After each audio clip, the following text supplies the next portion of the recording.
Welcome to the TTT News Special. I'm DK Rosner. If you see the excitement on my face, it's because Caribbean movies and TV shows are now more accessible than ever to viewers in the Caribbean diaspora across the US, UK, and Canada, with FilmCo's release of curated titles across its expansive catalogue and slate of original films on the newly launched Pavilion Plus platform. And joining us, we have co-founder of FilmCo, Mariel Brown, and we have the boss at Pavilion, Gian Franco rather, to tell us more. And we want to say thank you so much for joining us, Mariel. We want to start with you, please. Tell us the significance of this partnership. Well, FilmCo has been involved in distribution since about 2019, and really we got into distribution because we needed to create an opportunity and a space where people in the Caribbean who are making films and TV shows can actually expect to earn some revenue off the back end through distribution of their work. It's a huge missing link in the life cycle of a film project or a television show in the Caribbean. And so I've known Gian for some time now, and he's been kind of working his magic in the US, and he approached us with the possibility of having some of our titles on Roku in the US and Canada and the UK.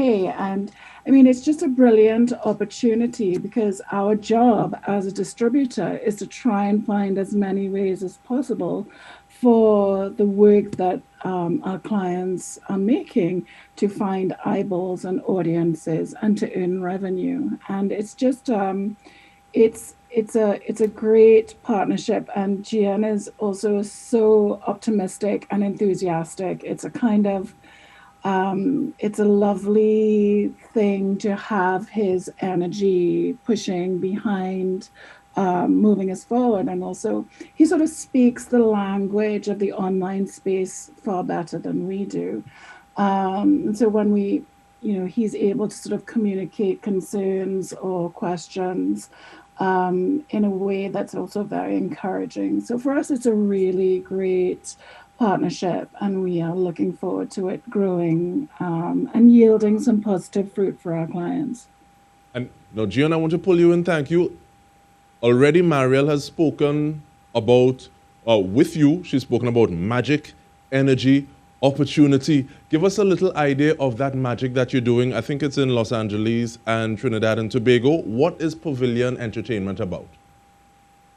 Yeah, that was incredibly kind of Mariel. As Mariel mentioned, I've known her for quite some time and just been a fan of her work and all of the other members of FilmCo as well. FilmCo is an organization that is sort of powered by filmmakers for filmmakers. So they really do understand the needs coming from a creative perspective and then have the drive and the passion to do that from a business and distribution perspective. And so from just being a fan of all of the members' work, it was very easy to want to help and get involved. And so I've spent a lot of years outside. I think I've spent more years outside than I have back home now.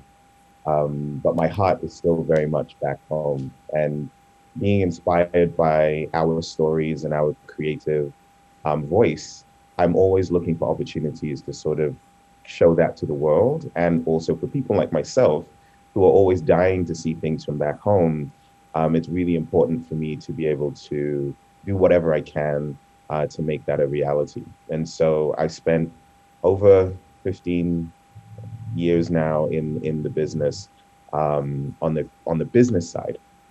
And part of that time I spent working at companies like Microsoft and Amazon in digital distribution, around the time when digital distribution was growing and emerging. So a lot of the relationships that I made early on, those individuals are in very, very prominent and successful positions all around the industry now. And one of the conversations I had was with some friends over at Roku, who I explained to them, look, we have some fantastic Caribbean content that just hasn't been seen for a really, really long time. And they love the idea. And right now we're working to sort of build out that Caribbean section of the content. And with FilmCo being, I think, the largest sort of holder of curated Caribbean content right now, it was sort of a no-brainer for us to approach them and ask them if they would be interested in partnering with us to bring that content to Roku. And we're here, and we're hoping that, you know, this is the beginning of much more. I think what we're doing right now is showcasing and highlighting content that has been done already, going as far back as titles like BIM, which, you know, before talking to Mariel, I had never had an opportunity to see it, right? And so that's sort of looking after what I call the vault of all of this content that we're now being able to make available to people in the diaspora. But then hopefully moving forward, we have the opportunity to create new and original content as well. And I think that would be the holy grail of success. And there's something that you said, Gian, and you spoke about, or you emphasized the business aspect of it. How easy is it to engage the nostalgia, saying, okay, well, you're from the diaspora and you want to see these are things that you haven't seen, or they remind you of home, and marry that with the business so that it makes sense and is something that you can work towards sustainability? Yeah, that's actually an excellent question. And it's something that I think I've been trying to figure out probably for the last decade or more, along with every other creator in the Caribbean, right? And I think what I have realized is that there is a mismatch in terms of understanding the level of demand and from the consumer, and then a belief of what that actual demand is from maybe the powers that be at the networks and the production companies that will actually have to fund this, or even the financiers. And one of the things that, you know, I picked up along my way in corporate America was data is incredibly powerful. And so with Roku and with Pavilion Plus and with FilmCo, our focus is really on building that case. So by building the platform, we have the ability to capture a tremendous amount of data. Not only do we know what titles people are looking at, we're looking at how people get to the website. We're looking at what titles they enjoy. We can see how long they watch content. And the hope is that at the end of sort of let's say a 3-month, 6-month period, we can go back and look at the data, the performance of that data, and use that as evidence to go back to these decision makers, to these financiers, and say, look, this isn't just sort of anecdotal. This isn't just what I like to call the focus group of one, right? Being at home, wishing that I could watch Westwood Park, or I could watch Senkosh, or watch any of the great titles that we have on the platform because I'm feeling homesick. It's a lot of people, and these are the states that they live in. These are the territories that they live in across Canada and the UK as well. And I like the fact that you spoke about Westwood Park, Gian, because when we return, we're going to have some clippets and some snippets of Westwood Park. And this also reminds me of a conversation someone was talking about having an earned versus owned platform. But we can speak about that a little later when we return. Stay with us.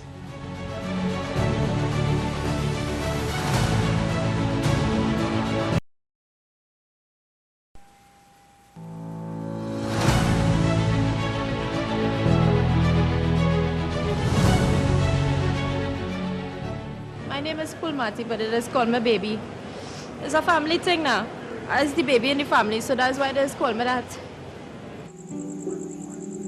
Baby! Baby! It's me! He giving me a bad vibes. It's me. I bring up your dinner for you. They're too wicked. Yeah. Baby! Baby! Where's the reach? I had to keep a real close eye on him. A real close eye. Don't study that. By the time I finish with she, everybody could think it's she who killed herself. You just bring that filter coffee, you're so damn goody. If you make me waste my blasted time coming down here with some blasted stupidness. But what's she doing here? And she's supposed to be in Canada or something? How I supposed to know that, Mukesh? I'm looking like a saleswoman or something. Hello, who you feel you is? You can't just come in here and play your only place, you know. You're so damn rude. Look, you don't come here with no tongue talk from here, yeah? She go see I would do for she. Test me now. She's on ages. What trouble I get myself in now? You and this old car. Yes, take it where you want to go to. But I thought that what we had was special. No way.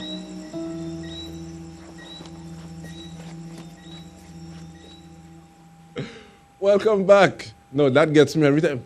No, eh? We are speaking with Gian Franco and Mariel Brown about the partnership between FilmCo and Pavilion. And Mariel, how does the partnership work though? How are things being engaged thus far? Well, it's actually remarkably straightforward. I mean, we have, Gian and I have a great relationship. And so he'll say, okay, I'm looking for, initially what he's been looking for is to build mass appeal. So he's looking for titles that could kind of, you know, be incredibly popular. And in that way, Wester Park is a no-brainer. And, you know, we have things like The Cutlers, Pendulum, we've got Ben. He's really looking for titles that could potentially entertain lots and lots of people. And his sort of strategy is that in time, when you've got the audience and they know that this is where you can find Caribbean content and they keep coming back, then we start sort of introducing more niche titles. And so it's been a kind of really easy relationship, you know, where sort of I let him know the titles that we're working on acquiring, and he says, yes, I'd like that. No, I don't want that. Can I see a screener? And so I'm kind of we started to sort of speak the same language recently where I say, listen, I think this is exactly what Jane's going to want. Kind of let him know what we have. And then, you know, we work on getting the promotional material and the films and the television shows to him. So it's actually been a really easy relationship. And what's so great about having Gian as a sort of intermediary, as the sort of middleman, is that he really cares. Because I think many of us maybe don't understand that distribution is actually a very cutthroat business. And so what can happen is that you may think you've signed your dream deal with a distributor, and then your title sits in their catalog and just languishes and doesn't do anything. And so it's been kind of lovely to be able to work with Gian. We're a young distributor. You know, he's working on building something, and we have the time and the energy to build something with him. And, you know, we understand that we're going to be in this for the long haul. So, yeah, it's been really good. That really sounds beautiful, but we have about a minute more. And if we do not get that information from you, Gian, people will say that all you're too wicked. So how do people subscribe to get these titles wherever they may be? No, absolutely. So they can visit us on the web. It's pavilionplus.co. Right? And that's pavilionplus.co. And from there, you're going to be launched directly into the catalog. So you'll see a number of titles from FilmCo. They're separated between film and television. And we also have documentaries in there as well. And they are categorized by genre. And we're going to be releasing content all the time. So as you go on the website, you'll be invited to sign up for mailing list. And by doing that, you'll always know when we're going to release a new title. We're looking forward to getting up to that critical mass where we can say, hey, here's a new title you can check out every Friday for your weekend dinner and a movie at home. So we're excited to bring that to the masses. All right, so hopefully in a little bit we can do pavilion and chill as opposed to other things. But we want to thank you so much, Mariel. We want to thank you so much, Gian, for the work that you are putting in and bringing things forward so that we can see what we are capable of, inspiring us to do even more. And we want to thank you for joining us. This has been the TTT News Special. I'm DK Ronstar.